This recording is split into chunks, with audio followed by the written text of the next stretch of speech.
Guard, Lieutenant Wolf. You step into my Readier Room, please, and bring a tricorder with you. Hi, Captain. What do you make of this? I'm puzzled, sir.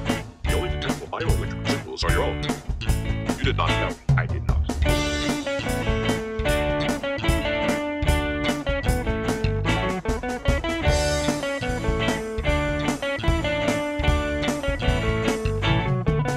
Hello and welcome to the Readier Room, the only and longest-running Star Trek The Next Generation rewatch podcast. Every week of the calendar year, we're bringing you an episode of TNG and all the behind-the-scenes stories that made that magic happen.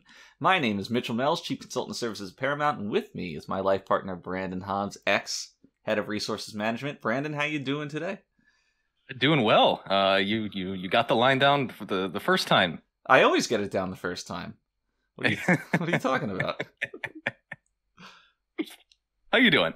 I'm doing pretty good. I've been trying to kick my caffeine addiction. To coffee. Again, yeah. Mm-hmm. That's what's really fills me with confidence that I can do it, is the fact that I'm doing it again. Now, is this because of more delivery mishaps, or? No, this is because of general sloth and lack of self-control. Mm-hmm. But it was the summer of what do I drink? I drink a espresso. Is the summer of espresso? And now that that's over, it's you would have espressos delivered. Yes, is what you're saying. Sometimes doesn't it seem like it's not really worth it? No, I'm a big fan of the espresso. Well, okay, but bear with me here. You're waiting. How long does it take for delivery? Let's say about a half hour. Okay. Espresso comes, you drink it, it's over in 3 seconds. Oh, no. It's a larger drink than what you're imagining. Hold on. Do you know what an espresso is? Do you? Well, I'm bringing up the receipts here. I'm bringing up the evidence. This is very, very important, and I'm using all of our time on this. Yeah, this dead air is nice. Yeah. A triple espresso latte. I guess it's a latte. Okay. So it's got yes. It's got 3 espressos, a vanilla syrup, and a caramel syrup. Mm-hmm. So you can see why this is not something you should drink. Yeah, no, that's gonna make you fat. Yeah. It's it's like injecting I don't know how much sugar just right into my fucking veins. But you know, I saw something. I think it was on the TikTok. I'm not too sure. I'm obviously not on it, but it kind of filters down into the easier to use social media like Twitter and such. I don't know about you, but I'll hear about this from my kids sometimes. Like, this trend or that trend, whatever. Yeah. The baristas at Starbucks don't take kindly to certain drinks being ordered because they're difficult to make. Well, they're like milkshakes, basically. Huh. Is the issue, and especially early in the morning, because that's when third shift ends. Okay, wait, third. That's shift? when night watch ends. Oh. Mm-hmm. Is Starbucks an all night thing? Do they have? I guess some places it is. Interesting. So the baristas get uppity, is what you're saying? Yeah. They do. Which is why I always order my coffee black. I don't want to offend anyone. I usually order an empty cup just to make it easy to prepare, and then I imagine that there's coffee in there. Which really, you're very considerate. Yeah. If I'm nothing if not considerate, come on, our time together, you should know that I'm nothing. That's true. You are the nicest person I've ever met. Right. It's you know what my favorite city in the world is? Nice. Yeah, Nice. Anyway, today is a very special edition of the Readier Room. It is. Today might be the readiest room of all, if I'm being completely honest. Because today is the day that we have our first guest on the Readier Room. And I want everybody to steel themselves here, because when I announce this guest, you might get a little more excited than is reasonable, because we have Captain Kirk on our show, but it might not be the Captain Kirk that you're immediately thinking of, because that's a fictional character who's not real. But we have the real Captain Kirk. Or the other Captain Kirk. Captain Kirk, hello. Hi there, guys. It's a pleasure to be here. There we go. Pleasure to have you. Thank you. I think I can say and that... I feel special. I feel particularly special. I'm the first guest. This is amazing. Yeah. Yes. I was going to say, I think I can speak for everybody when I say it's a momentous occasion and has us all tickled pink. Certainly does. And he called us young, too, which was nice. I appreciated that. It really started my day off right. I mean, usually I need, X amount of coffee to even open my eyes.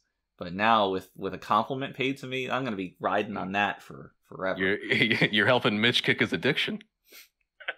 Well, you see, anything I could do to help, but right now I'm feeling that I'm running on adrenaline because of the pressure, because, everybody is going to compare future guests to the standard that you have, introduced with me, and this concerns me.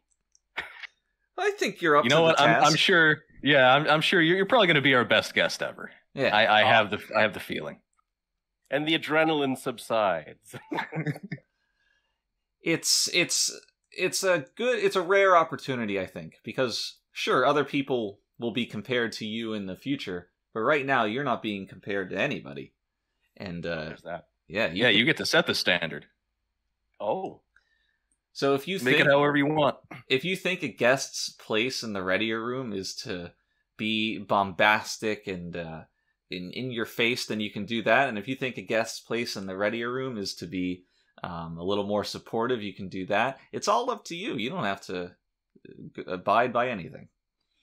Well, I think I'm going to go with LeVar Burton's advice last weekend, because he told me that I needed to roll more with the changes. Okay. And I figure, this is one of those occasions. Actually, this is probably the most appropriate occasion to follow that advice. And can we get any more source ready than LeVar Burton? Perhaps That's very not. true. Perhaps not. Now, I'm now thinking of introducing more changes for us to roll with. I'm not sure what I can change on the fly. We could... you ever watch Deep Space Nine? We could be a Deep Space Nine podcast. No, we're not talking Deep Space Nine. The lower decks will be. You never let me indulge my Deep Space Nine fantasies. Well, you know what? We can make this experimental. The world's first experimental podcast. Yeah, that's never been done before. It's like Spinal Tap. We'll do a fusion. There we go. Exactly. I like that. Welcome to Readier Room 2.0, where we are now playing jazz rock fusion. This is where the change begins. The metamorphosis begins here. Yeah. Yes. LeVar, I hope you're listening. Tomorrow we'll all wake up as cockroaches as the metamorphosis concludes.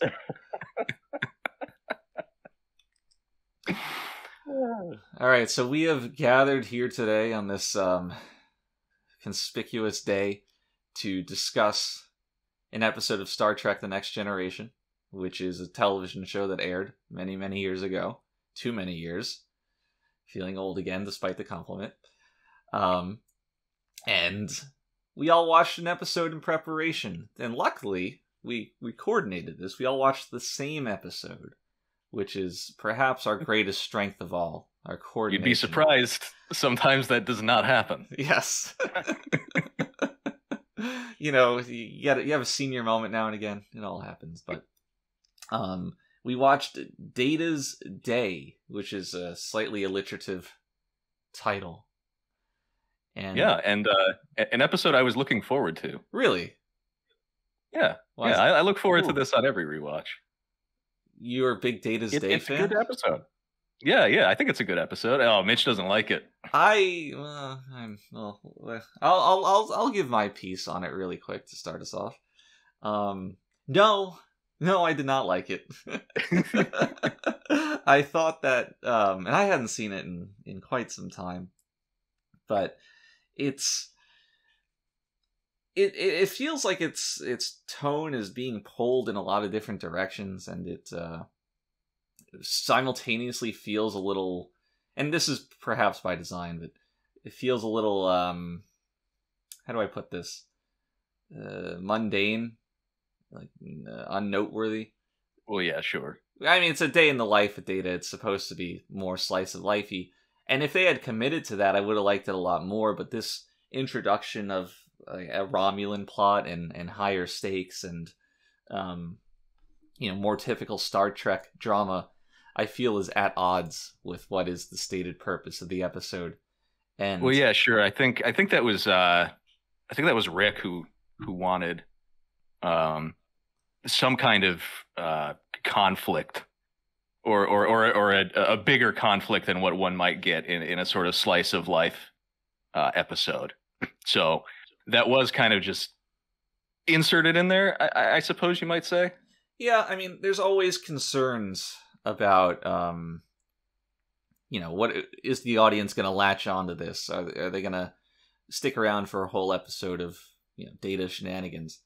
And having a more typical Star Trek plot is like insurance, that people will watch that. But I think I got to disagree with you. Okay, how so? I think so, because I mean, it's not just about Data. I think actually this episode, one of the strengths is, like you said, it you feel like it pulls the show in many directions. I actually think that because it looks at different episodes and backgrounds of the different cast members, like we see aspects of the characters we wouldn't normally see in other episodes, and I think that actually adds to the value of the series. And I think that's why I like this one, is because it has that background in each character, but at the same time, yeah, it's the focus on Data. And I liked the idea that he's going through his thought processes and trying to, reason how humanity works and all of its different foibles and what have you. But, we see him, reflecting on that by, the way that the different other different characters act. And I think that's actually what I liked about this. No, I agree, because those are the parts of the episode that I like the best. I just think that the parts of the episode that weren't that, like, again, the Romulan stuff, just doesn't coalesce nearly as well. It's kind of an afterthought. I mean, the episode's called Data's Day, and the Data's Day stuff seems really well thought out and well put together. And then the more typical TNG plot with Romulans is just an afterthought. Not nearly. I will kind of agree that it's a little bit tonally dissonant, maybe. But I also want to note that this for a, I guess you would consider this a bottle episode. More set redresses than maybe we've seen in quite a long time at this point in the rewatch here. Yeah, we see a lot of cool. We see like the barber, the replicators, very cool stuff. Mm-hmm. I was particularly struck by that replicator set. It's the old Enterprise from the first 3 movies, I think it was. Right, which hadn't been seen in TNG up to that point, I believe. No, it was. It was. Yeah. I must be forgetting my timeline. Yeah, I want to say at some point it was the Battle Bridge. Okay. I do tend to get the bridges mixed up on where exactly they come from, but yeah. Well, those sets all blend together at some point. Eventually they do. Yeah. See, that's so cool that you guys have that insight, that you get to go, I recognize that set. It's like, what is that device that they used in Wrath of Khan? It's like, it's got the laser in between, like, the 2 arms that stick out, and you even saw it in, like, Airplane 2, for God's sake. I think right.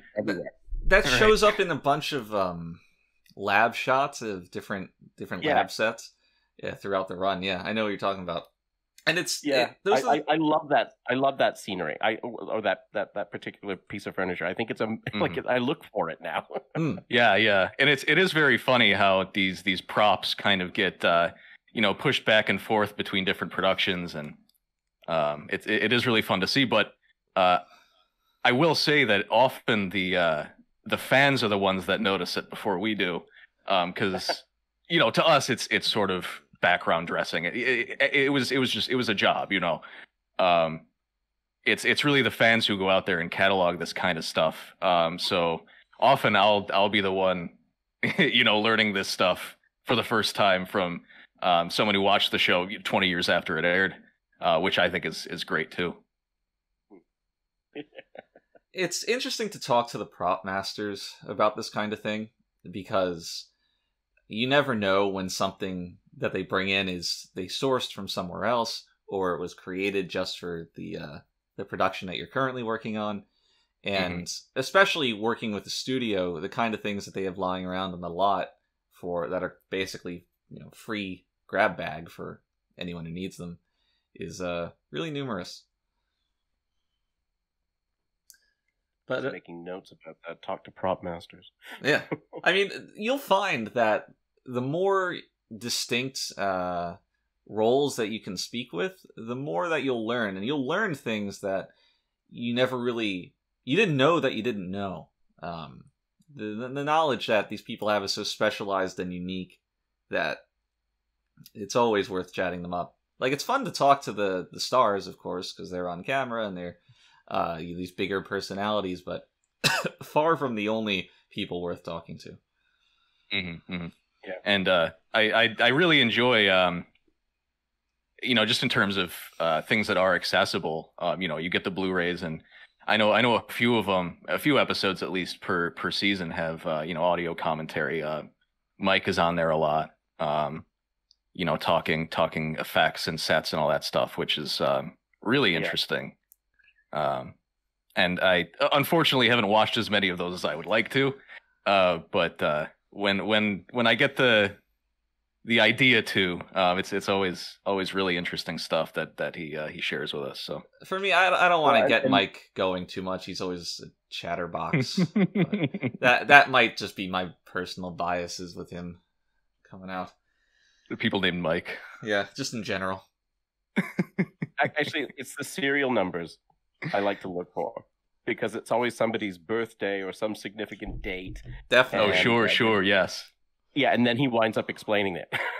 Right. Another of our favorites on this podcast is all of the dirty pair references. Yeah, this is something I had no idea about until we started doing this show. And he would bring them in and be like, "Oh yeah, this poster on the wall, or this serial number is a reference to the day Dirty Pair was published." And right, yeah, there was. I don't think the poster ever got on camera. There was supposed to be a poster, I think. I think it was supposed to be in Wesley's room, right? But it just never ended up materializing. I think maybe it was like a little too in your face, but I mean, having a poster in general in on the set dressing of TNG is a little yeah, it's a little strange. Yeah. All right, so do you want to go through this? You want to go through this episode chronologically? As we do, or perhaps reverse chronologically, just to see if we're still able to reason. And roll with the changes, of course. Yeah. I think that would be a little too experimental, though. Well, that's kind of a we theme. Would need significant preparation for that. We'll go through this as we usually do. We for Captain Kirk's information, we generally just roll through the episode narratively, summarize it quickly, and because it jogs your memory and kind of helps you get your opinions in place. And at the end, we often come to a very different conclusion than we had at the beginning. Yeah. Sometimes for the worse. Sometimes we like it more, sometimes we like it less. I do want to point out to the astute viewer and to the astute co-host that I did, in fact, forget the question of the week, but it's coming. It's a coming. Okay. Why don't we do that after? do that after the after everything else. That'll cap us off. Well, we still got trivia. You did prepare trivia, right? I don't have any trivia for you now. So you had one job. I'm sorry. I'm running out. Unless I start diving into. I want to ask Captain Kirk. Do you know about? Have you read any Star Trek novels? In a few, yeah. A few, yeah. It was something that we had never really explored before. And I have sitting on my shelf next to me that I had just bought a few weeks ago, this Star Trek meets X-Men novel. Thrilling. No way. Yes, it does exist. I tried reading it and didn't get too far, but I'm trying to mine it for interesting information. Is this an actual novel, or is it a graphic novel? It's a proper novel. Yes, I know. Okay. Surprising. I know. Wow. And needless to say, I don't really know too much about the X-Men. I can help you there. You know X-Men. That's good. Oh, yeah. You kidding? Yeah, I used to hang out with John Byrne at Fan Expo Boston. Oh, wow. Okay, yeah. So you know what? You should read the novel. You should read the novel and then tell us about it. Okay, that's a future episode. I want to do that. There we go. I like that idea. That's great. Yeah. Let's put that down. Cool. All right. Yeah. So, Data's Day. Yeah. Let's go through it. We have it's a Data episode. It's also riding the tail of O'Brien's increasing popularity as a character. Yeah. I think this is the episode that. It made Colm something of a heartthrob in the Asian American community for a few years. Definitely. I mean, really? Yeah. Okay. It might be a little hard to imagine, I guess, looking at it retrospectively, but at the time, Colm, and that was the reason he later got onto DS9 in a major role. Just a lot more popular than anybody really envisioned that character becoming.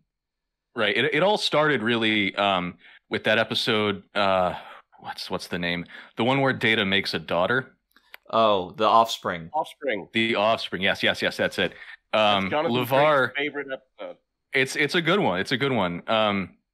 LeVar had an accident, and I can't remember exactly why he was out, but his role in the final scene, Colm replaced him, and that was kind of what put him on the map. For whatever reason, we started getting, mail about how much people loved him, how much they wanted to see more of him. And that was kind of what prompted everyone to, kind of, he sort of got a spotlight after that, which was nice. I mean, he's a great character. Yeah. A great actor.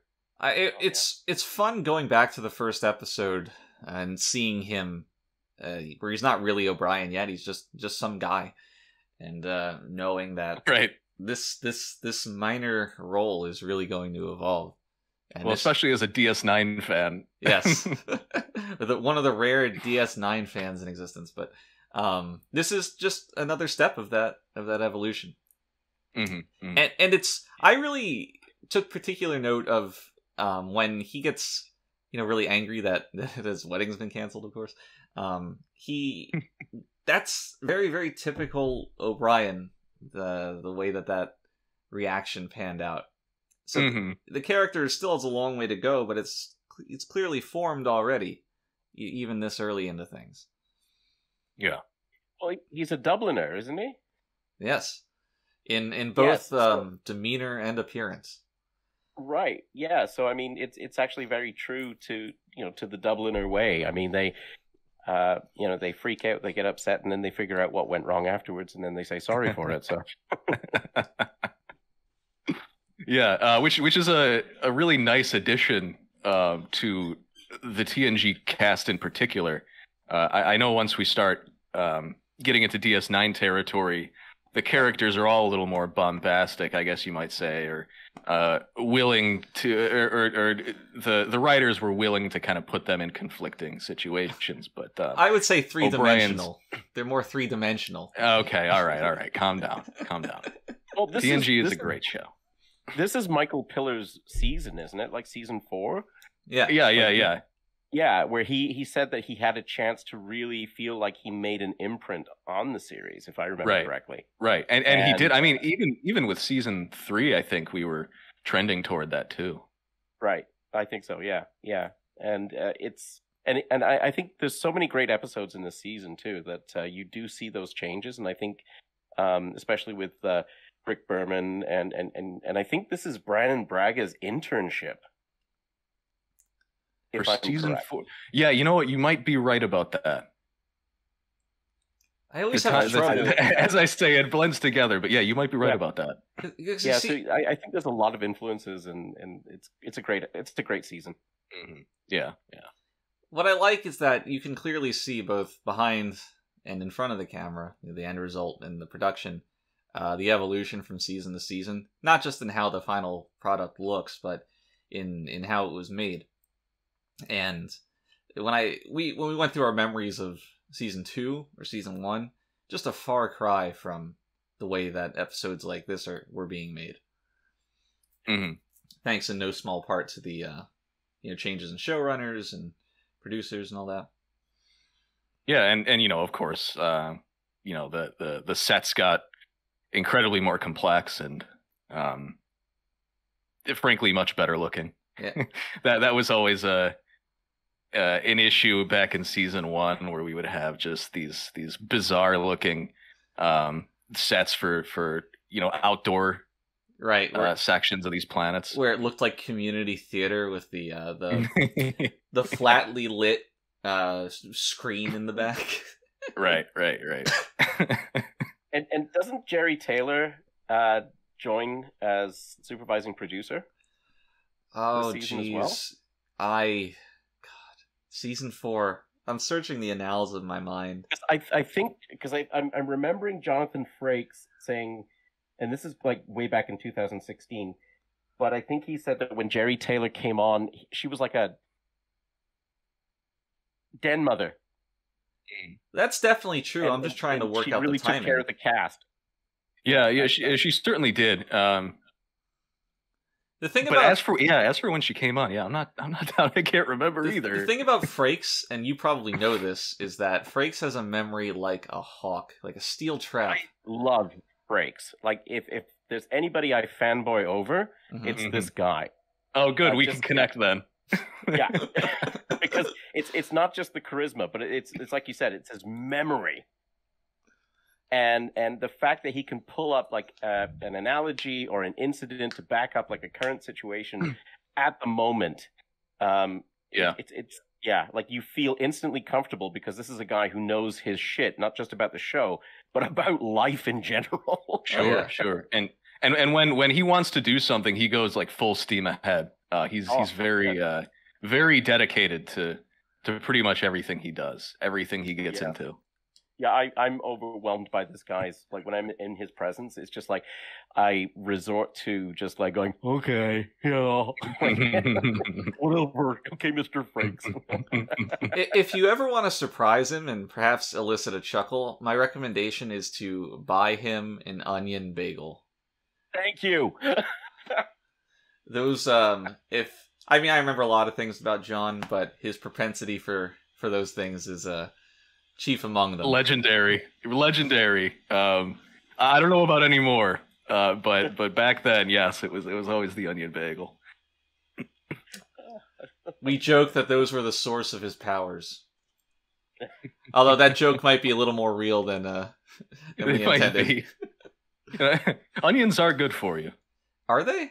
Is it? They're great. Yes. Is it their layered nature? Well, I think. Many societies historically, I think, have found them to be somewhat medicinal, at least. I heard that they ward off vampires. They do that as well, which is why I stay away from them. Aha, of course.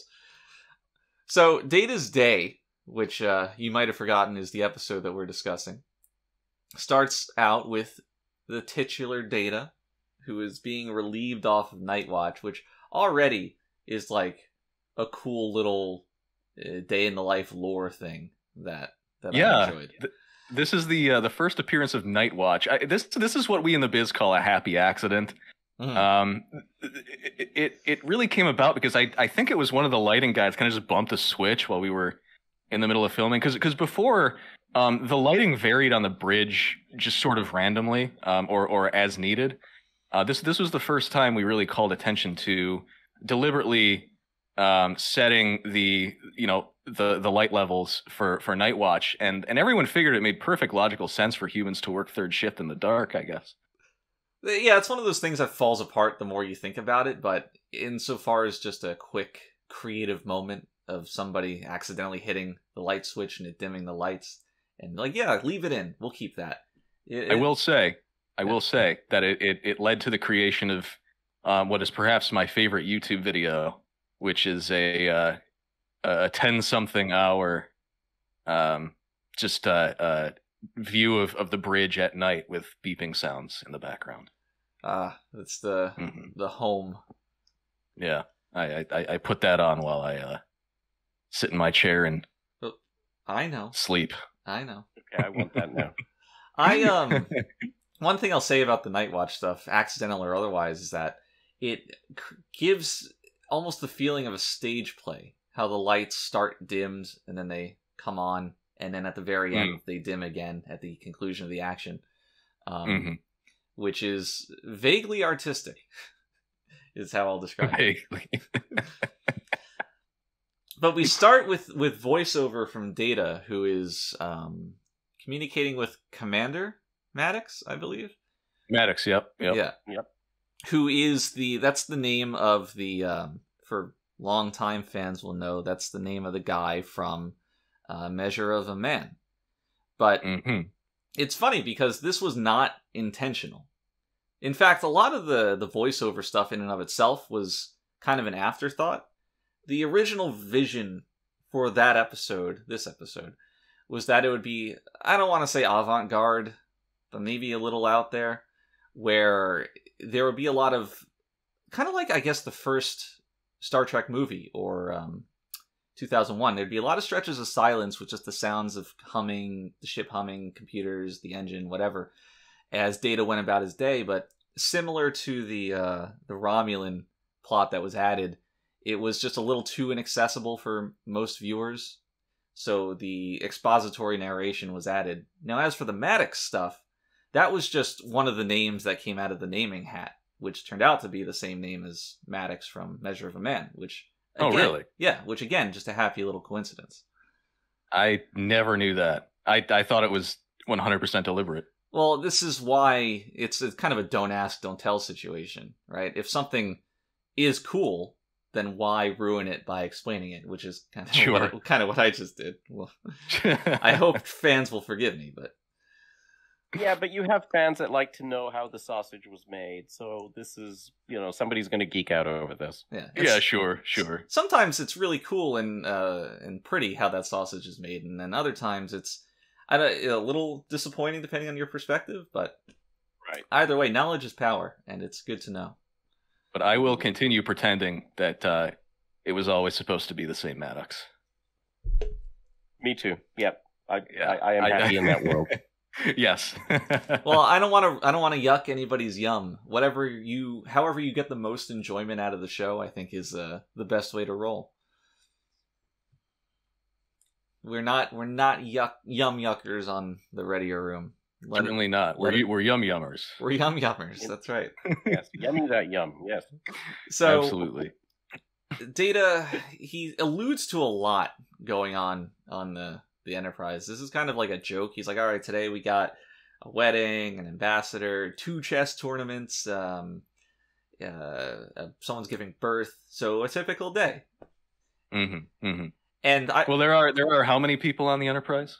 1,500-ish, maybe, if I'm recalling. I'm trying to remember that episode where Crusher goes insane, and she's like, "Oh, there's only 1,500 people here." Whatever. That's my only frame of reference too, right at this minute.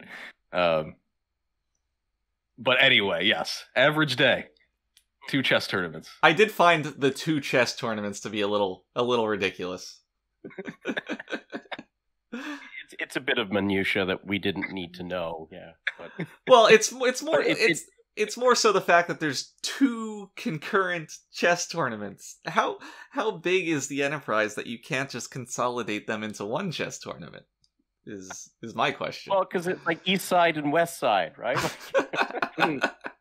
Yeah, maybe the winner of each faces off in the end. The Jets Yes, and the Sharks. and then they get a plaque on, Captain Picard Day, and it's a junior chess tournament. Yes, yeah. There you go. All right. And Data's gonna crash it. Yes. Yes. One of the cut scenes of this episode had Data kind of. It was only a minute or so, but he was walking between the two chess tournaments, and the joke would be that he's like making a bunch of moves in a bunch of different games and outsmarting a lot of people. But it didn't really add anything to the episode. It was just a little laugh. So you can look for that one on the Blu-ray, I believe. Maybe. Yeah. I know it was, believe it or not, I know it was on the Laserdisc, but that was God knows how long ago. And there's your age. Yeah, jeez. Oh, you mean people still aren't using Laserdiscs?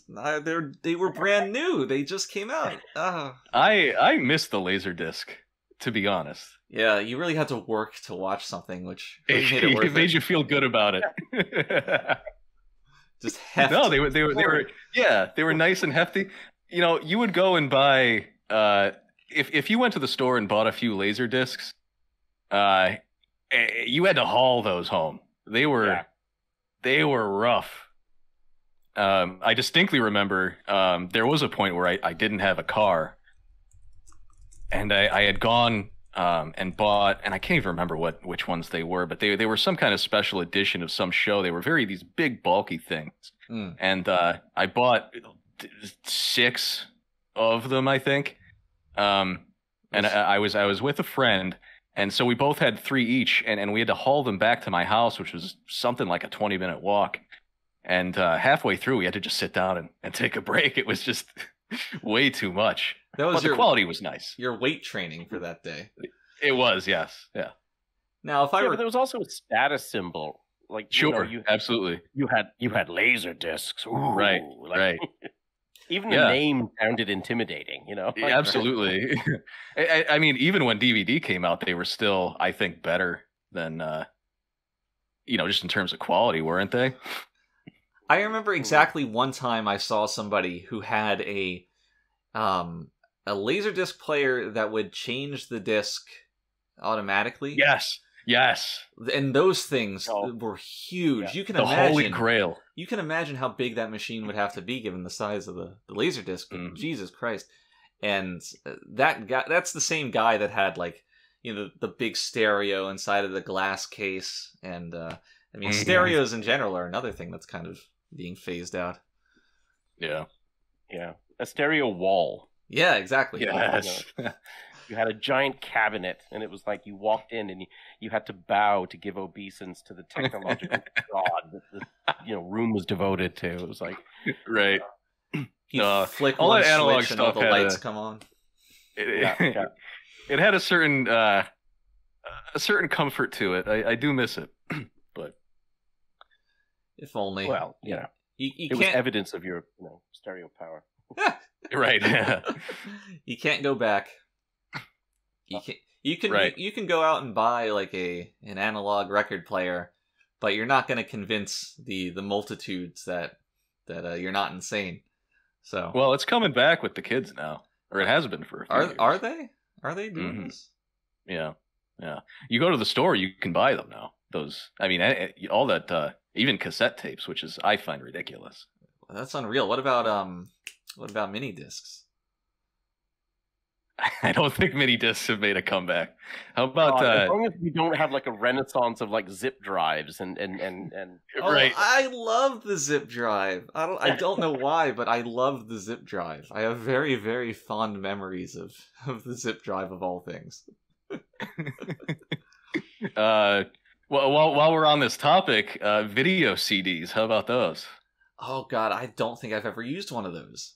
No, you wouldn't have. They were very big, and I think they're still somewhat big in Southeast Asia. Okay. Terrible quality. But they're still really big there. Quaint. Yeah. I think. Don't quote me on that. Now, in layman's terms, the difference of a video CD and a DVD cannot be that large. If you want to believe that, sure. Well, in layman's terms, because somebody like me, I'm not so well versed in media formats. No, if you watch them, you would notice. Okay. They're terrible quality. Do you think that TNG was ever released on video CD?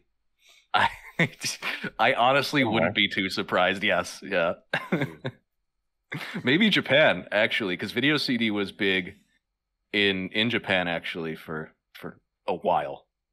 A short while, but long enough. Was TNG, did that play in Japan? Was it popular? Not sure. Yeah, I mean, localization is one of the elements of the show that I have no experience in. That was always handled ignorance out of house. So who knows? But anyway, Data's Day. Data's Day. Still talking about Data's Day. Right. We're trying. I think we're up to Keiko now. We are up to Keiko. Yeah, we're about 5 minutes into the episode now. Yeah, I guess the episode starts off with the end of the wedding, the cancellation of it.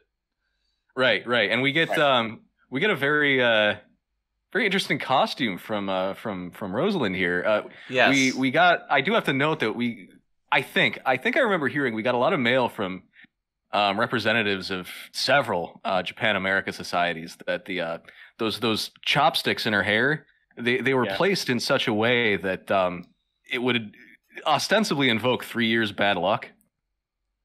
Yeah, it was kind of it was a minor thing, but it's kind of it's one of those things you don't think of. It's like if a character just walks under a ladder, right? Like it doesn't really matter. It's not like insane to do it, but culturally it has a significance.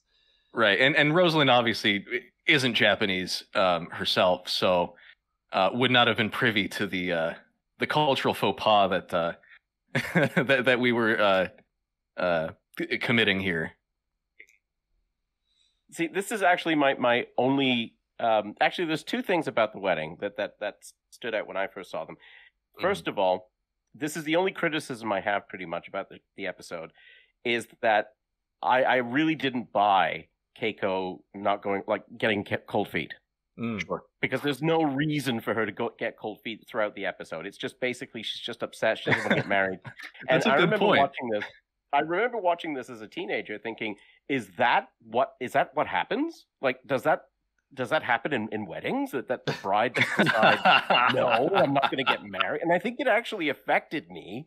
That I don't want to get married. I don't want to go through that embarrassment. Right? Right.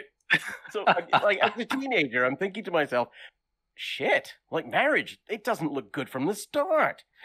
So I didn't buy that. But the second thing that stood out to me is that didn't Gene Roddenberry get married, Japanese style, to Majel? Oh God! Yes, that's right. So this is a little bit of a tribute connection there. So yeah, maybe I did not know about this, but that makes complete sense. Hilarious. Yeah. It was a Japanese wedding for him and Majel, because I remember speaking to Rod about it. And he was really nice. I interviewed Rod and Trevor, and I remember them telling me about Gene and Magel's wedding, and I was like, "Wow!" Right? Yeah, it's really it's different. I mean, it fits Gene for sure. That's definitely something he would have done. But yeah, maybe this is kind of a callback. And I was wondering about the placement of that. I was wondering about the choice, and this is one of those questions that. You know, when you watch the episode, at the time, I didn't know, right? Because, I mean, I wasn't, privy to that background until later on. But years later, it's like, well, I know that Gene got married this way, but at that point, he wasn't involved in the show anymore, right? Right. Why is it a Japanese wedding? And sure, it's been a question. Well, I don't know. Maybe one of the listeners can come up with a reason. But yeah, maybe. I mean, to be fair, we did have a number of, I guess you might call Japanophiles, obviously working on the show. So it might have just been kind of an arbitrary decision, give it some kind of exotic flair. It's lovely. It's sure. When you look at it, you think it stands out, right? It's very camera friendly. But absolutely, at the same time, you wonder about the background of something. So yeah. My image was with that it all was that effort, another. Why wouldn't Keiko want to get married? I mean, come on, like all this effort. That's a great point, and something that I didn't, I've never thought about is that we never do really get the explanation for that. Right. I have two things to say about this. One of them is that, as for the wedding being Japanese, I think my thought at the time was that it was just another element of Trek's multiculturalism. It's like, all right, we're gonna have an Eastern style wedding, which is fine. But as for the Keiko thing, I gotta be negative again, because if the end of the episode, the third quarter, the third act, whatever, wasn't preoccupied with resolving this Romulan stuff, then there would have been time to actually have proper, I don't know, character development or an explanation for Keiko's that's true, emotions, her actions, something more meaningful in that regard. But because of the way that was kind of shoehorned in, everything else was less developed by proxy. Because I agree, that is a big flaw of the episode, but it didn't necessarily have to be that way.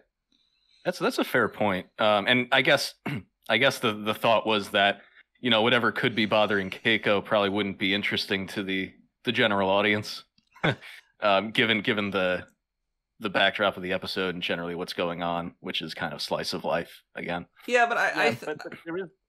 Go ahead. I think that. Yeah, you go. You're the guest. You got it. But what I was going to say, like, you're right though, because this is something that they could have expanded upon. Because why is Data her father? Why is Data standing in as her father? Right? Yeah. That's the question. What happened to Keiko's parents? And there's a question right there, because this is such an intimate and lovely ceremony. Where are her parents? And there's no explanation why Data stands in as her father. And I know they throw this little excuse that he introduced the two of them together, but at the same time, it's like, yeah, but you really want to think about who's going to give you away at your wedding, and Data's an android. Mm-hmm. So, and not to disparage Data, but at the same time, where's the familial attachment here? Like, you can't just say, "Oh, thanks for introducing the two of us together. You can give me away at my wedding." Yeah, sure. Yeah, I guess the implication is, as you said, he introduced them. He's supposedly close with Keiko, and maybe the issue is the Enterprise is too far out in space or something for the Keiko's parents to kind of rendezvous. I don't know. Yeah. But yeah, that's an interesting observation. Yeah, for the bond between Keiko, Data, and O'Brien feels a lot like it's just told about rather than shown. Mm-hmm. Yes. Even in the scenes they have together, Keiko doesn't seem really all that attached to Data or all that friendly with him, more than normal anybody would be. So, well, you got Troy rubbing up on him. Yeah, that was a little strange, but so again, all of that could have used more time to be developed within this episode. Although the best course of action would be to actually seed these things before this episode in other ones. But what are you gonna do? I mean, yeah. The best maybe a two-parter, huh? Oh Lord, Data's weekend at Data's. Weekend at Data's. But alas. But so Data goes to Keiko in the Arboretum, and she's getting cold feet. And I take a lot of umbrage with what happens next. She says, "Oh, I need you to go tell O'Brien this." And Data does it, completely ignorant of what's the reaction's going to be. He's like, "O'Brien, I got really good news. Your wedding's been canceled." And I don't think at this point in the show Data is that ignorant of people. It feels like they're playing fast and loose with well, they always do. I mean, the handling of Data. I thought it was funny, but yeah, that's fair. It's mildly humorous, but I don't know. I'm a stickler. I stickle. Yeah. You are very, very protective of the canon. Yes, and it's because that's the canon that defends us from invaders. Mm-hmm. So O'Brien, and we noted his Dubliner reaction earlier, which was, a nice little display of his character and what it ultimately will become. Well, his line is, "Of all the irresponsible." Yeah. You see the steam coming out of his ears as his face turns red.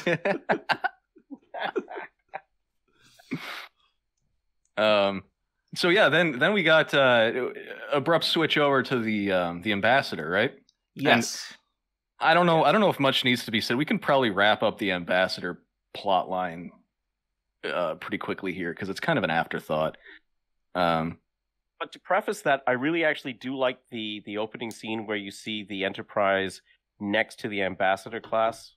Mm-hmm. Mm-hmm. Yeah. That's a really cool image. I do like that. I've always appreciated the ships, and we get, especially in the restoration that we have now, which is unbelievable. We get a few really cool shots in this episode. Neato. I said Neato. That's fine. It is Neato. it's Neato. Yeah. So the ambassador stuff, it never really gripped me. The only moment I enjoyed was when the ambassador was a complete dick to Riker for no reason. Yeah. Which was that? Charming woman. Yeah. Yes. So it's Picard, Data, Riker, and the ambassador in the Readier Room, and right. Picard introduces Riker. This is my first officer, Commander Riker, and her only response is leave us, go away. Yeah. Which is Data's portal into reflecting on the nature of sarcasm. Yeah. Yeah, I mean, there's not too much interesting going on with this. We actually do get it does take up a lot of time now that I'm reflecting back on it, because we have Data, doing his investigation, which I feel like this would be interesting if it wasn't quite so obvious. Yeah. Or if there was, rather, in opposition to everything I've said before, put more time to this where Data's doing an actual deductive investigation. They invoke Sherlock Holmes, really lean into that more, and have that be kind of the focus of the episode. Well, he should have dressed up and gone to the holodeck. Yes, of course. Okay, here's another concept for this episode. Data has to do a deductive investigation about the ambassador. He's out of options, so he turns to the holographic projection of Moriarty for help, who makes his dramatic reappearance. Gotta you get Moriarty back in there early. Hell yeah. We can make him a supporting character. We'll make him the Doctor. Well, and this is the time when Data regrets not having, what humans call a gut instinct. Mm-hmm, when he asks the ambassador, "Why are you asking me about the defensive nature of the Enterprise?" Right. And as a member of the audience, it's almost a frustrating scene because it is very obvious what's going on. But what are you gonna do? I mean, it's. What are you gonna do? I don't really know how to square this plot line away with the time that we had for it. That's all. The one interesting thing I'll say about this plot line is that it's a rare case of the Enterprise crew being outsmarted. Because yes, that's true. The Romulans do execute and get away with their plan. No justice is served. The Enterprise doesn't win in that engagement, and they just have to go home. Actually, I was going to say something about that, but I didn't look at it as the Enterprise. I looked at it as an example of Captain Picard, showing that he's infallible, or he's not infallible, I should say. That sure. He can make mistakes, right? Yeah. Because it's interesting how when Riker says to him, sometimes you get the bear, and other days the bear gets you. And it's like it's not the Enterprise. Like Riker's like, yeah, it wasn't my fault. Yeah, certainly, and I think that is again, I mean, you go back to that scene with Data in the ambassador's room. I think that is kind of what makes it so frustrating, is that as a member of the audience, you're watching the characters be just one thread away from figuring this out before it happens. But yeah, I mean, that's the only good thing about this plot line. I think you're right about it. Like this is a terrible subplot because it's an attention sucker. It really just isn't entertaining. It's easy to figure out. We can see something's wrong with her from the very beginning. And as soon as the Warbirds are mentioned, as soon as the Romulans are into the scene, oh, okay, she's got to be a Romulan. You figure that out like right away. Right. And it takes away. And you're right. It takes away from Keiko's wedding. And the only good thing about it is that it shows Jean-Luc Picard not to be perfect. That's the only good thing, but it's such a minor thing, and nobody likes that. This whole subplot sucks. You're right. Yeah. Wow. Wow, Mitch, you've changed minds. This is what we were talking about when we're saying how we sometimes end up on a different place on our thoughts on the episode than when we start this discussion. It is very interesting how dramatically your view on an episode can change, when you sit and talk it through versus just even having watched it, a dozen times. Yeah. Well, this is the fun of the analysis, right? Exactly. Absolutely. It's why we do the show. There you go. Now, to put that to bed, next for Data, is it the dancing stuff? No, it's the barber. Oh, yes. Yes.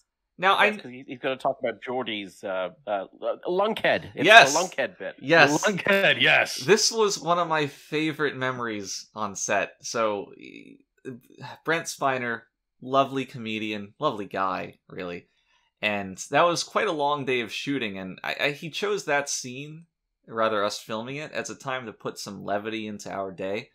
And there's a lot of outtakes that you will never ever see of him substituting in more colorful language than lunkhead in his reading of that line, and we were rolling for hours. I think by like the hour 5 or so, we just kind of wanted to get on with the scene, but it was a lot of fun. Brent, he just he really knew he knew how to get us. Yeah, he got LeVar too. Like, I've never seen LeVar laugh as hard as I did in when we were filming that. Now, that barber, that blue guy, I know he shows up several times, but was this his first appearance? This was his first appearance, yeah. Huh? Mr. Mott. Yeah. It was cool to have such a distinct alien race for the barber. I believe that's the same race that was that one ensign in the episode where Picard was abducted along with 3 other people. I think you're right. That's yes, that's it. Yeah. Yeah, and again, I really like that we're seeing all these very mundane little sections of the Enterprise now. In this scene particularly, I enjoy that Makeup spent all this time putting together this alien in the background with this crazy hair. And the futuristic way of dyeing it. Yes.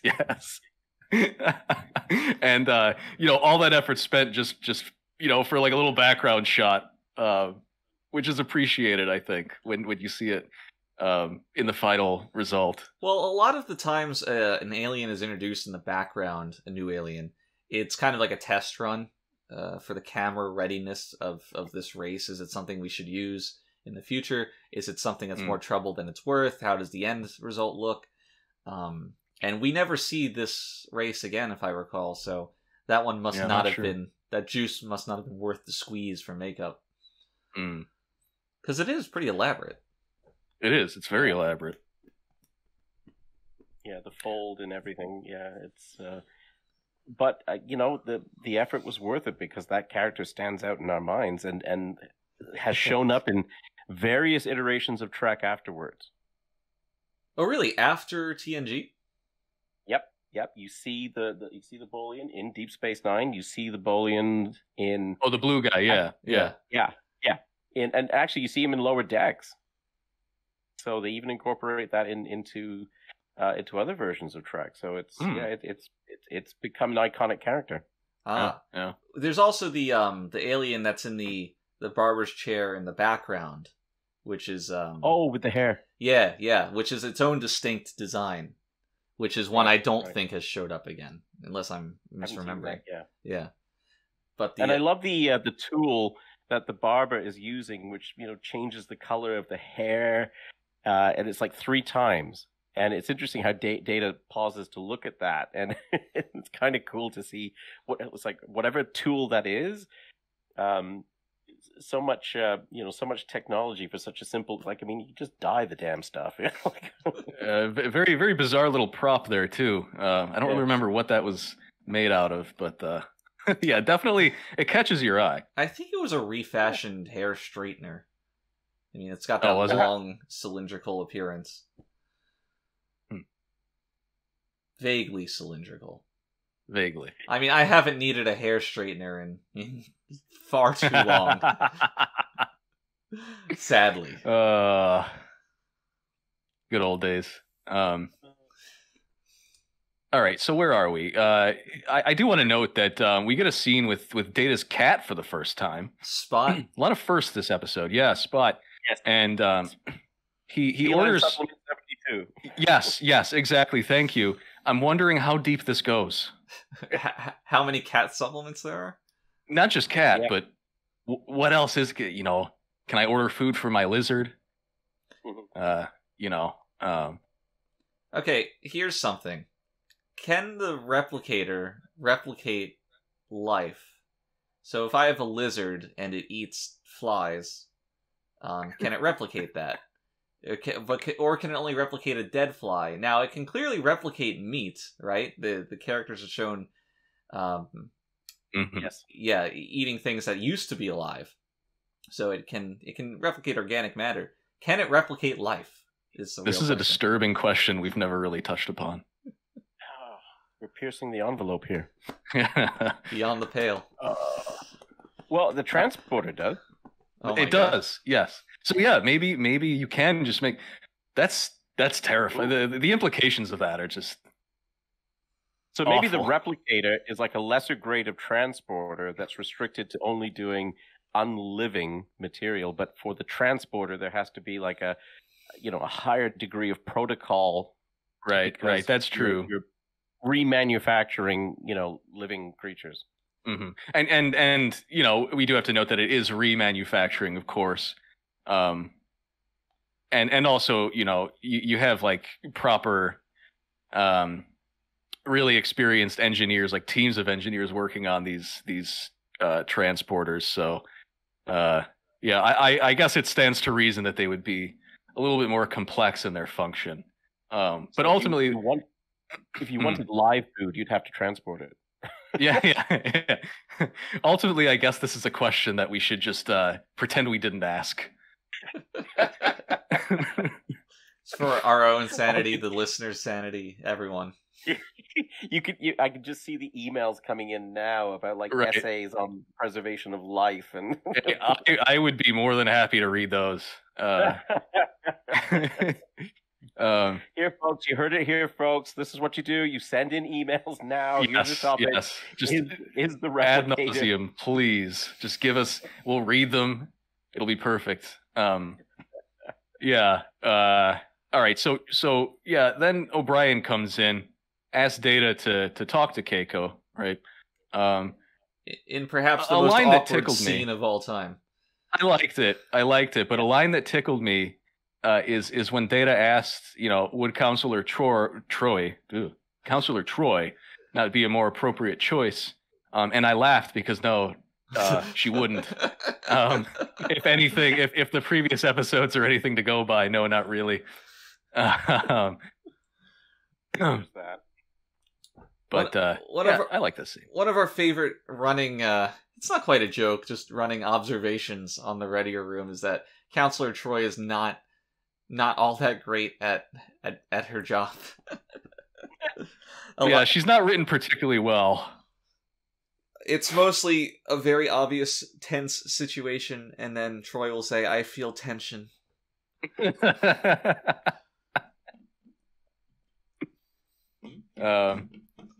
But Data does end up going to Troy eventually. Yes. So Yeah, and I don't recall the contents of their conversation other than just Data reflecting on what's happening.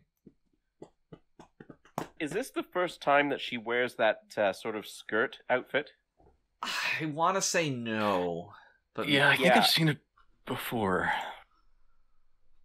Definitely seen it before, but well, yeah. I mean, I'm honestly asking because I don't know. So yeah, I couldn't say definitively, but I do feel like on this particular rewatch that we have seen it before, but maybe definitely not frequently. That's obvious, but I'm not sure.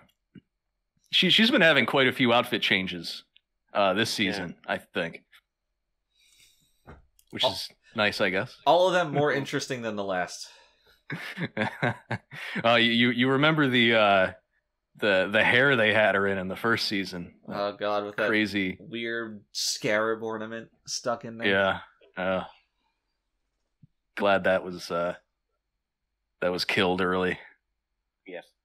We got to get to I forget what episode it is, but it's the one where some other guy takes over the captain's chair of the Enterprise and just immediately says to Troy, like, put on a fucking uniform. Yeah. Yeah. Yes. Oh yeah, that's when Picard does the it's the there are 4 lights. Yeah. Right. Yes. Yeah. That's a great episode. I love that. I think everyone loves that one. Yeah, everyone's in the top 5. Like everybody absolutely. choices. Yeah. Everyone loves that one because of the great implementation of the Cardassians, which coincidentally is why everybody loves Deep Space Nine. Okay. All right. Calm down. This guy didn't even touch Deep Space Nine, and now he loves it. I love Deep Space Nine. I love it too. It's just the last episode. I didn't want it to end that way. You didn't like the ending of Deep Space Nine. Expand on that. I need more Benjamin Sisko in my life. Oh, I see. Yeah, I mean, spoiler alert. Sorry, folks. It's a pretty rather open-ended ending by design. So it's not as final as that illusion might make one believe. But I see what you mean. Yeah. I need him. It's like, he's found Cassidy Yates, and he deserves a life with somebody who loves him to replace Jennifer. And it's, I don't know, maybe I'm just being overly sentimental, but I just finished watching Ricky Gervais's Afterlife, so I'm probably just feeling that. So. So did Ricky Gervais go to heaven or hell, or did he go nowhere, which is more in line with his beliefs? He doesn't believe in it. So anyway, it's a different plot. I don't believe in it. Okay, end of the show. Let's move on. I'm sorry to steer us into Deep Space Nine territory. I know that certain co-hosts were fuming. No, it doesn't offend me. It's we're not discussing Deep Space. If you get on Deep Space Nine recently, you will talk for hours. This is true. I have, and yes. I will. And it's one of my favorite. It is probably my second favorite Trek. Mm-hmm. Just simply because everybody's like, oh, it's a space station. Where's it going to go? Well, you don't actually have to physically go anywhere for stuff to happen. Right. The pandemic proved that. Like, you can have a story in one location. It's my favorite Trek series. There you go. Which is why I do a TNG podcast. But if you don't work on Deep Space Nine, you don't have any stories to tell, and your hands are tied. Is what I say. Well, I have a few, so I can share. So I'm looking forward to your Deep Space Nine podcast. Oh, that's, you know what? Thank you for the challenge. Yeah, there we go.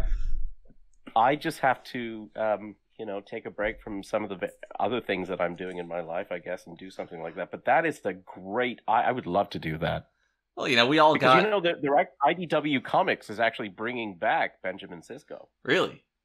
Yes. Yeah. There's going to be like some new adventures with Benjamin Sisko coming up in IDW Comics.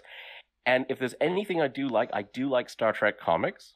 Okay. Because they fill in those gaps, and you have some wonderful stories in all the various iterations of Trek that you can read and just enjoy. And there's so many, like all the creators are Trek fans like you wouldn't believe.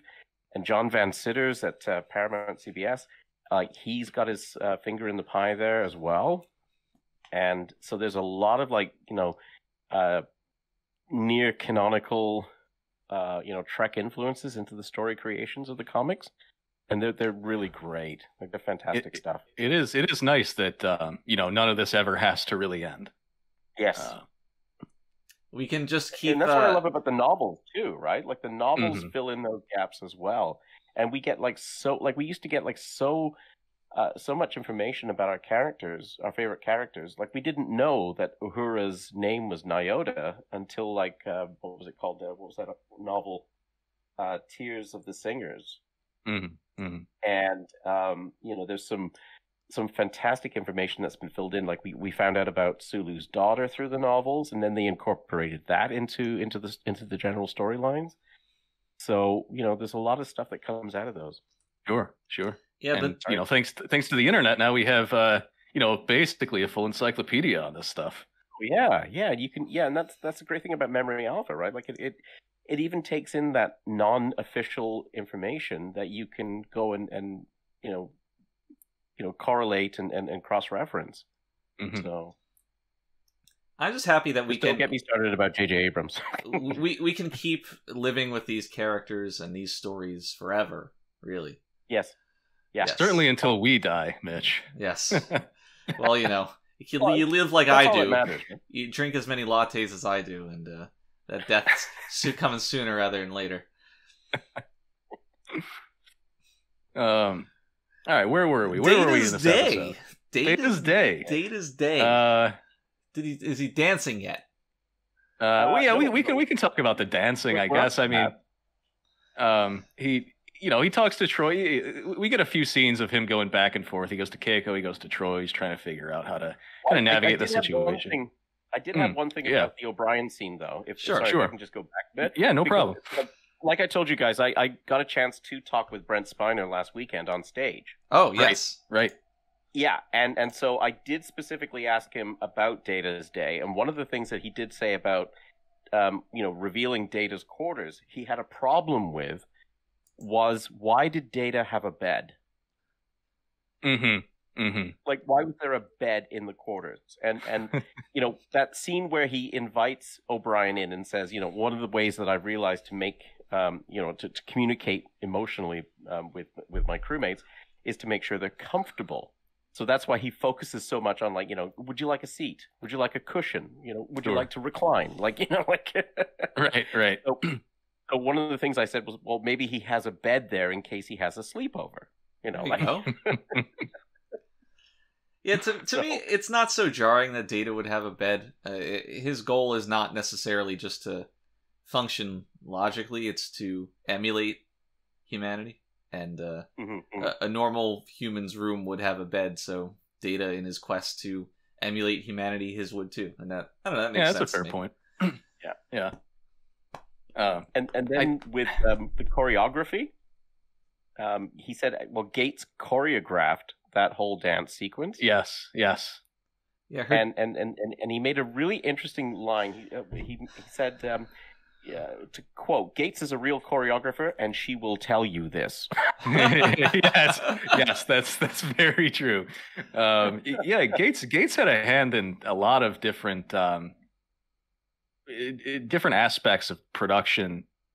Well, it's no coincidence that this scene exists, right? It's right, yeah. We were made aware that we had an active choreographer on the cast. Many times we were made aware of this. And well, I think first of all, we figured, or someone figured rather, that we might as well take advantage of this. I do think the dance wasn't tap dance at first, or at least I recall that. But in any case, yes, it was kind of just the result of us taking advantage of what we had, which was great. Very, very long scene, though. Yes, a little too long, I think.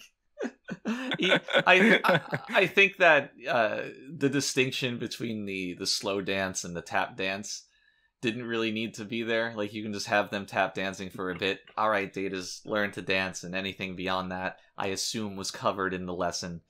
Or just go straight to the slow dance, and that's fine too. But a lot of time, and well, we had to have the tap dance. Of course.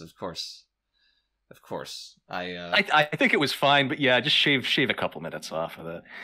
You know, give us something with a little more meat. But you know, whatever. Again, more examples of the fat that lines this episode. How long this scene is, the ambassador stuff. It's not a very economical episode in its use of time. Things move very fast after this. Yes. Mostly because we already discussed the ambassador subplot. You know, the ambassador appears to have died on her way over. Do you remember the ambassador's name?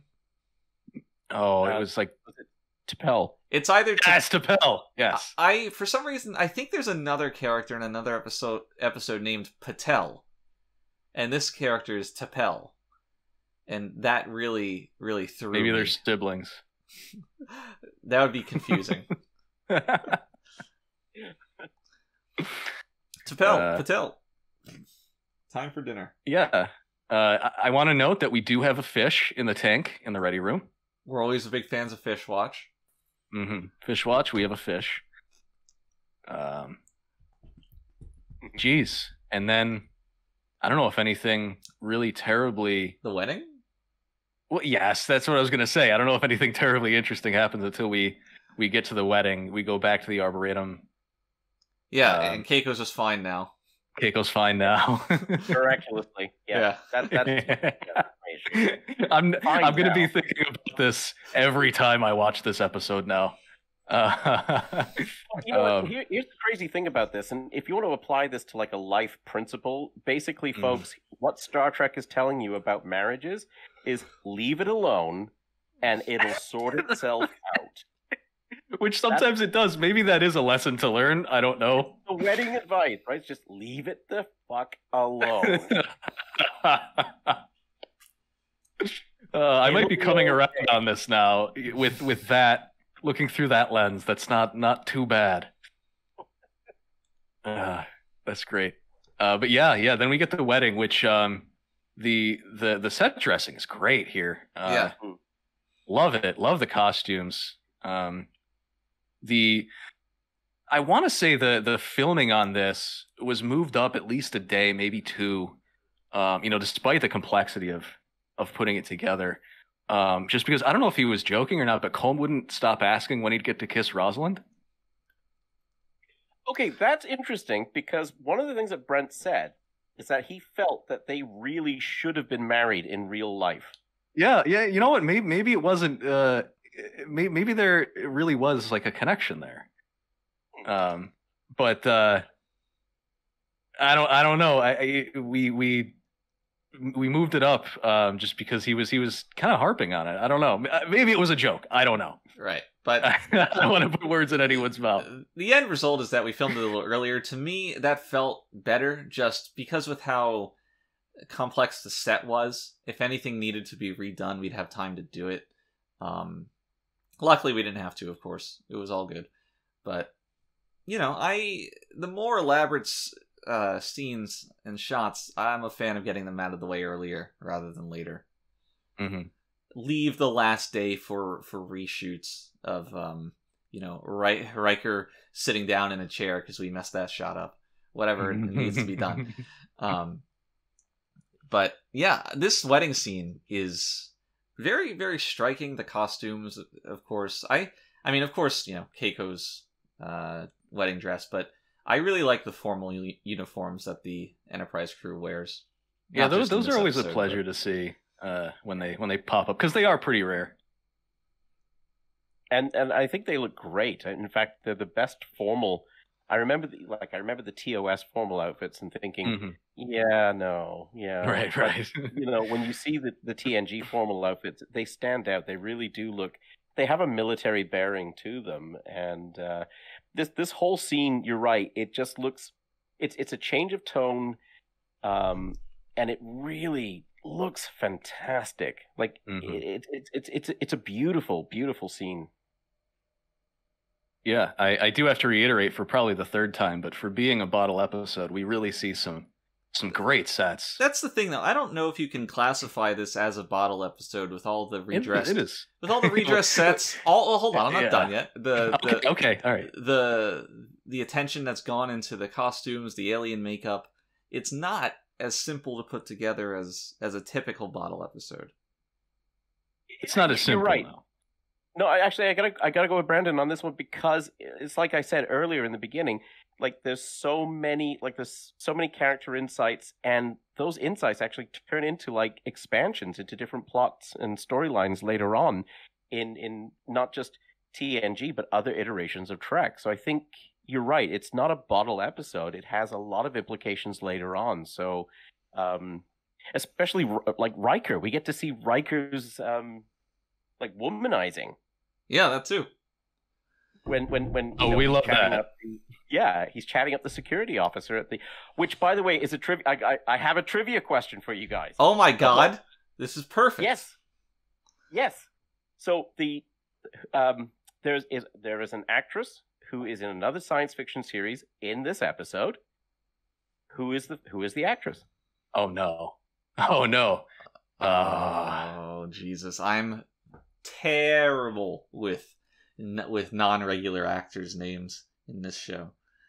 Oh god, it wasn't Linda, right? Linda was not on this one. Oh shit. I definitely am not.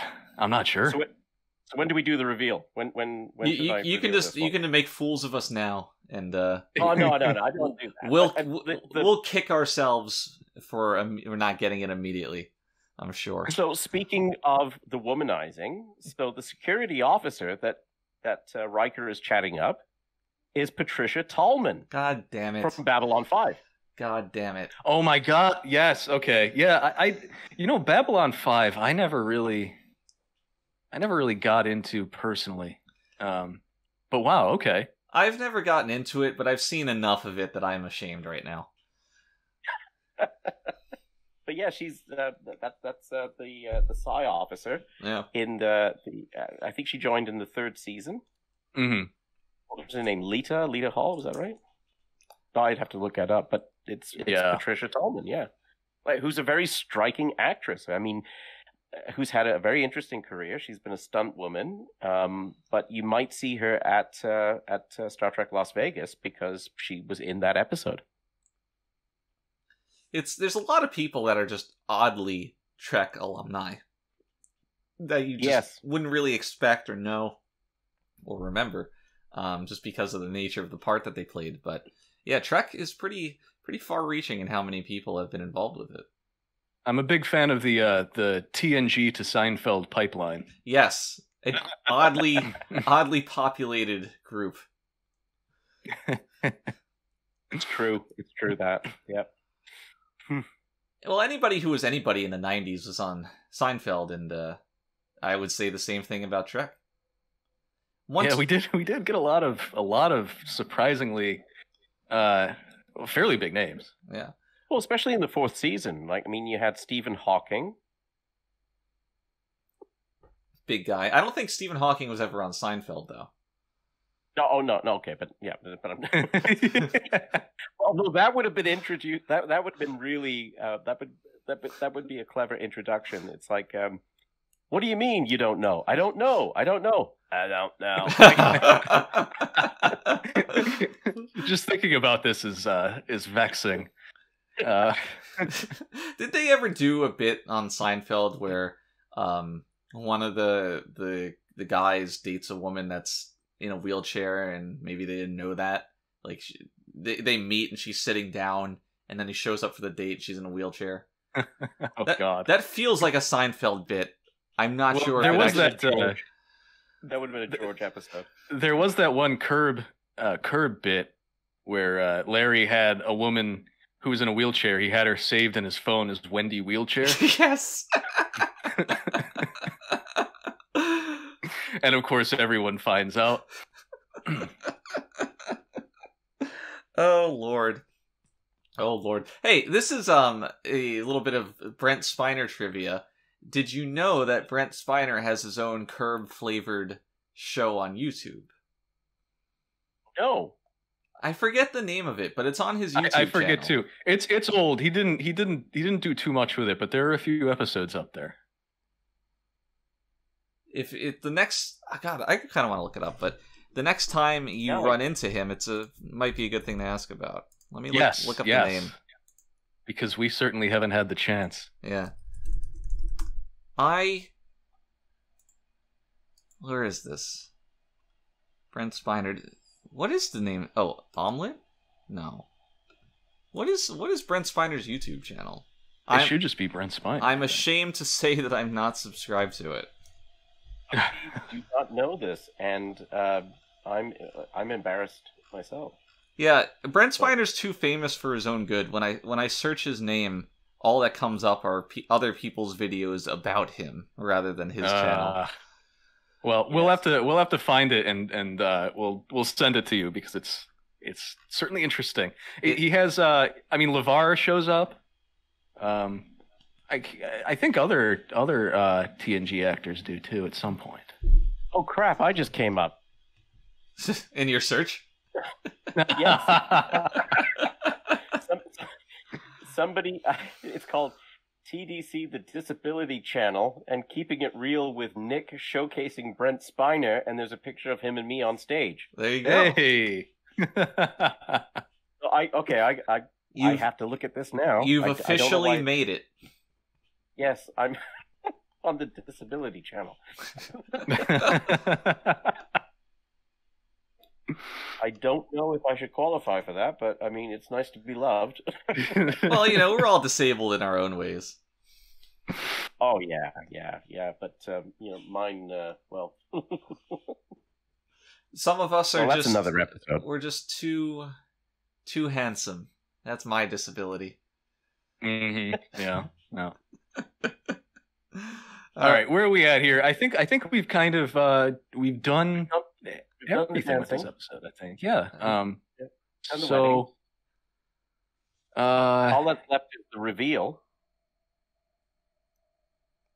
The reveal. What reveal? Yes, the ambassador. That the ambassador is Romulan. Yeah. Oh yeah, sure, yeah.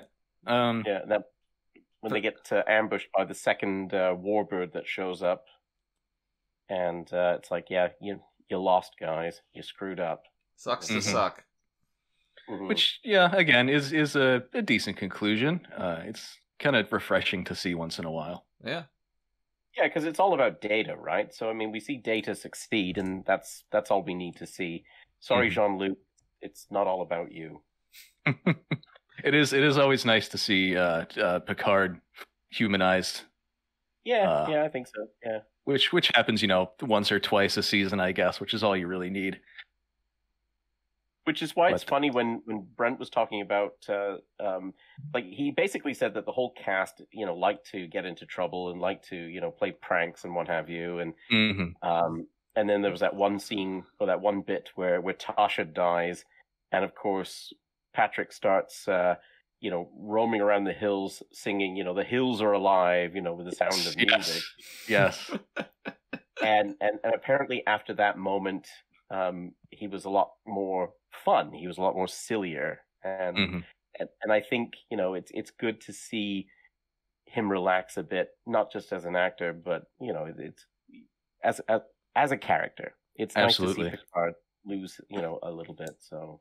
Sure. It took everybody some time to get into the swing of things, especially in regards to cutting loose or feeling comfortable relaxing around each other.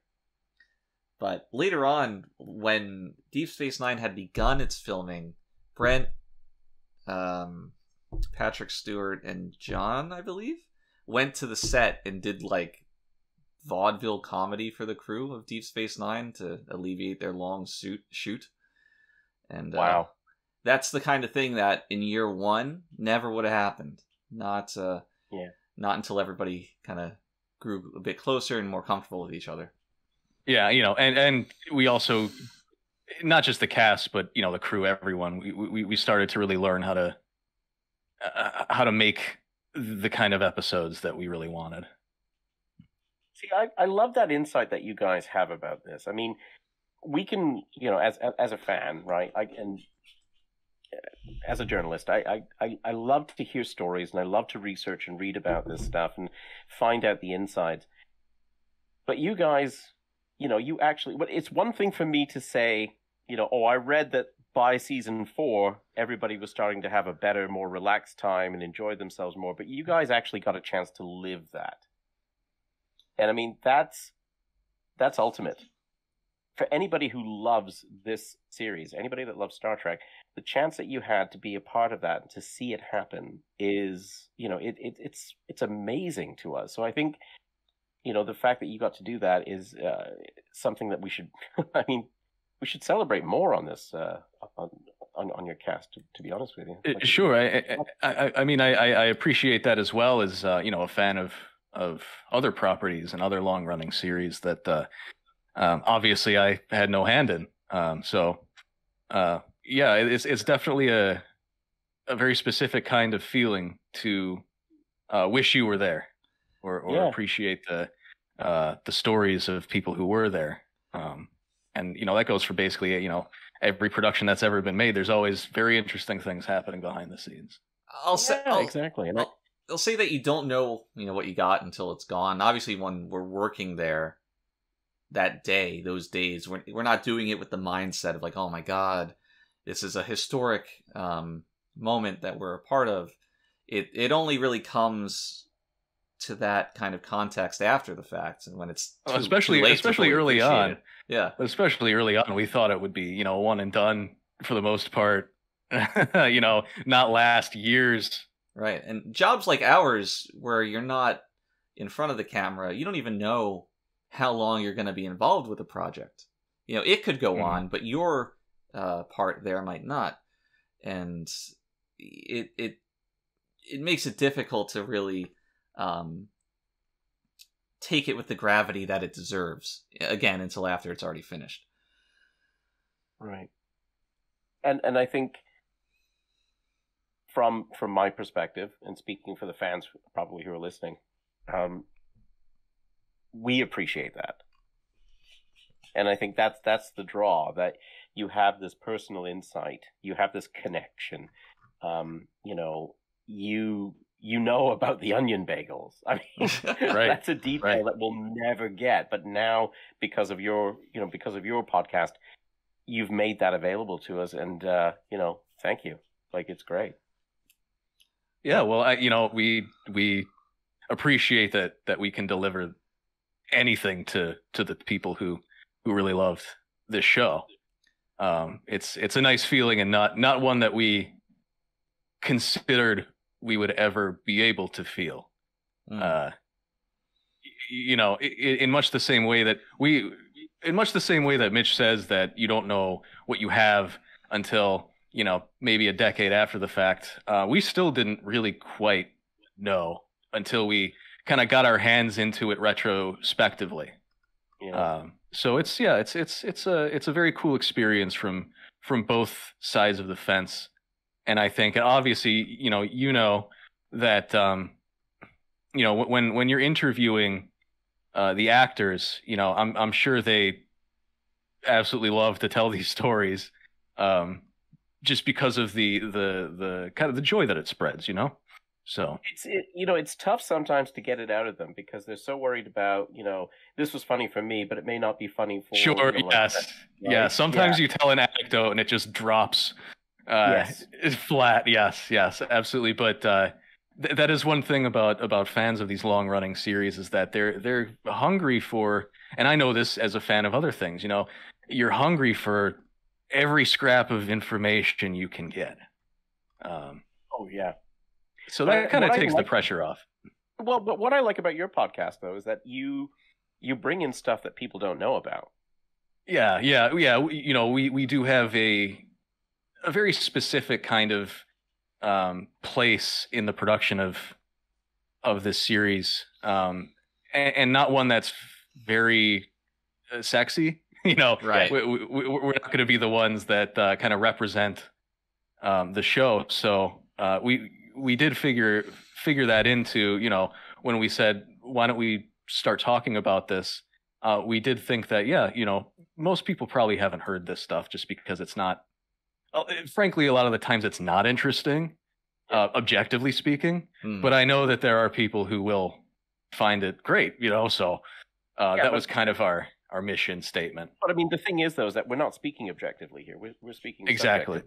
And your audience is subjective. And like, I mean, if you say that Jonathan Frakes likes to wear, green socks all the time, I mean, all of a sudden you're going to have like a ton of like fans going out to buy green socks because that's what Jonathan Frakes does, right? Right, right. So you guys, like, I mean, I've been researching and interviewing, Trek celebrities, for like about, 15 years.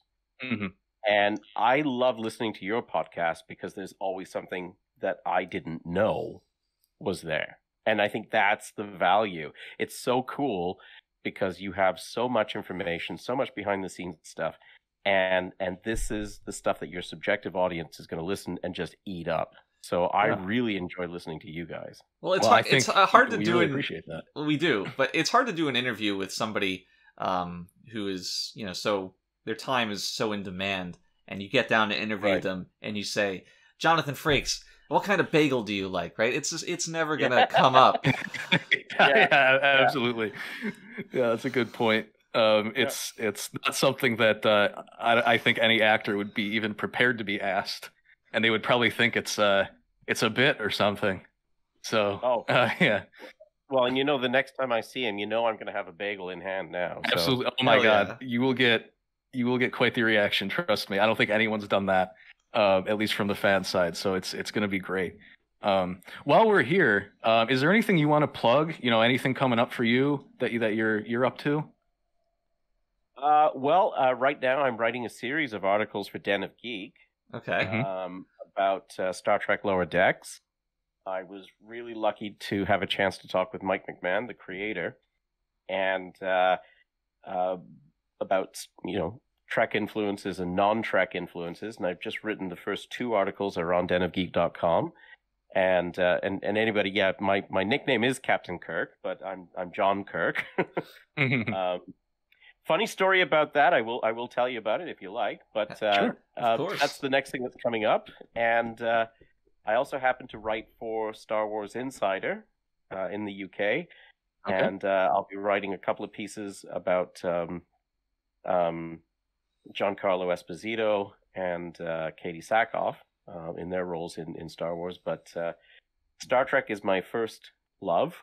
And so any chance I get to write about Star Trek, I will. But those are the next things that are coming up for me. Very good. Very good. Awesome. Tell awesome. us the story. I want to hear the story. Yeah. Let's hear the story.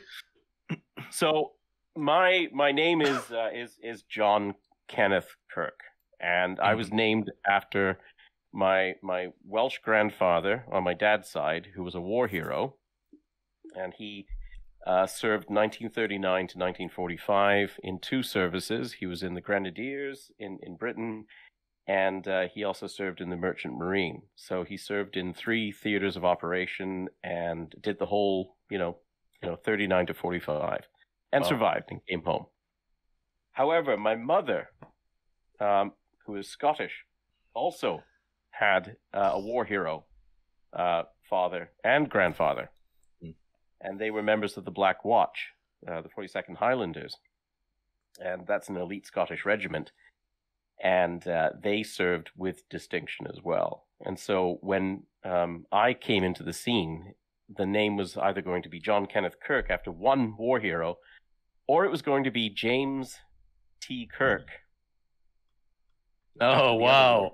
Wow. That's something. Yeah, and of course, this is like non-Star Trek influenced, and of course they argued because one was a war hero, and basically my father won out, and I was named after the Welsh guy, and they never told me this story until I was about 14 or 15, because, I was well into Star Trek fandom at that point, and my mother said, to my dad, who was sitting around the dinner table, and said, we should tell him. because I just met Jimmy Doohan actually at that point. Oh wow, okay. Yeah, and so I said, oh well, Jimmy Doohan was in D-Day, so I should talk to him about Granddad and other Granddad. And then they looked at each other very uncomfortably and said, son, you were going to be named James T. Kirk. And when I found out the story behind it, even though the name is an honorable reason, I swear I didn't speak to my father for about 3 months. That's amazing. Yeah, I was going to say, I'm sure at that point as a teenager you were thinking, oh, why didn't you just name me the other name? It would have been so different. I'd grown up being called Captain Kirk all my life. Right. This would have made it official. It would have justified the bullying. It would have justified. Exactly. Yes. No matter what with the surname Kirk, you're getting it. No matter what your first name is. So exactly. And my father. It's still a sensitive point. With my dad to this day, he you can see him visibly shrink and grimace whenever it's brought up, and he sort of like exits the room and walks out, and it's kind of sad actually, but wow, that's pretty crazy. Yeah, but for the grace of God, go, James T. Kirk, that sort of thing. But people have asked me, and it's funny though, because it's like when I get interviews with the Paramount people, they introduce me as James Kirk, and people, and in fact, actually, a couple of celebrities have signed autographs, to James.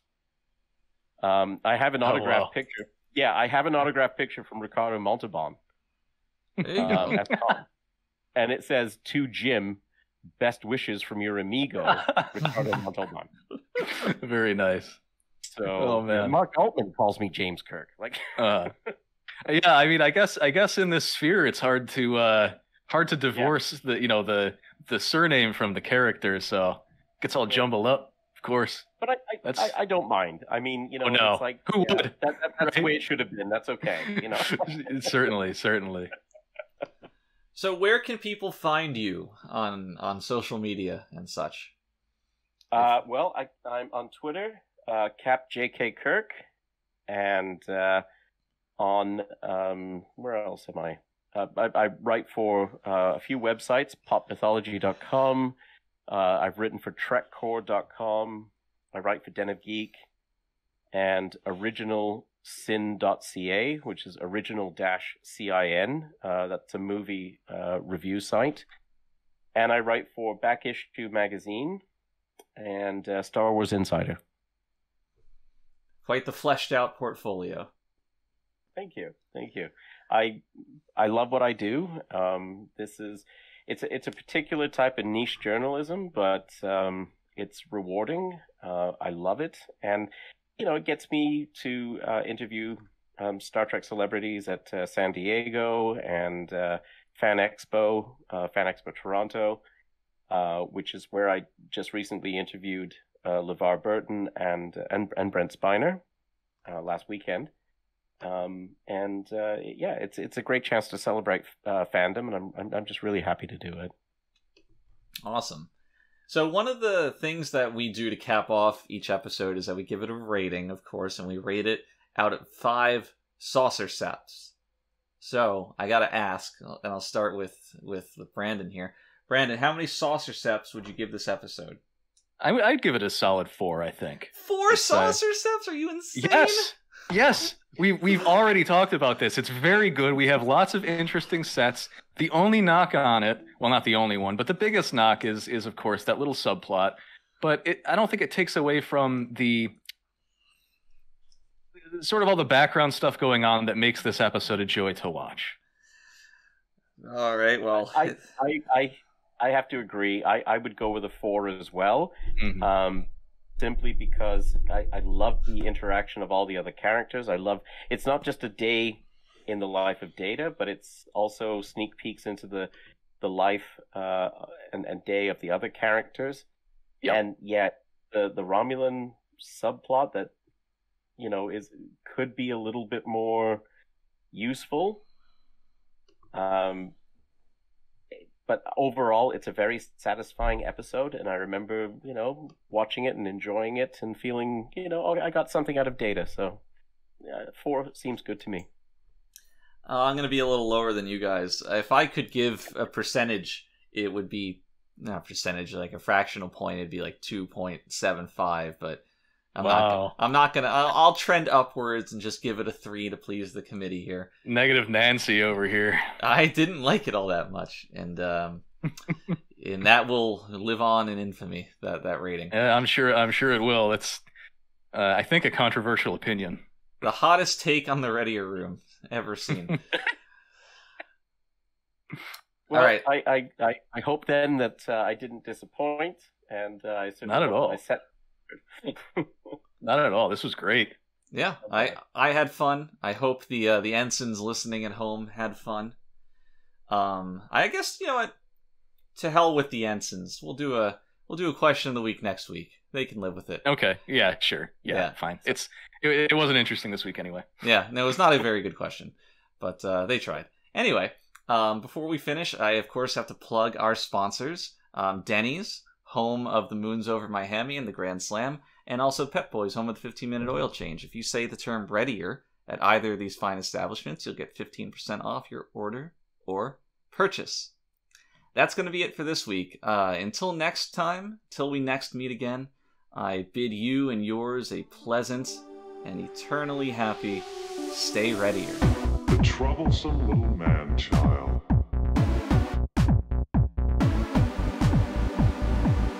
I stand before you defrocked, condemned to be a member of this lowest of species. Thank you, Ensign. Engage. Do you consider yourself superior to us? Should have told him to mind his own damn business.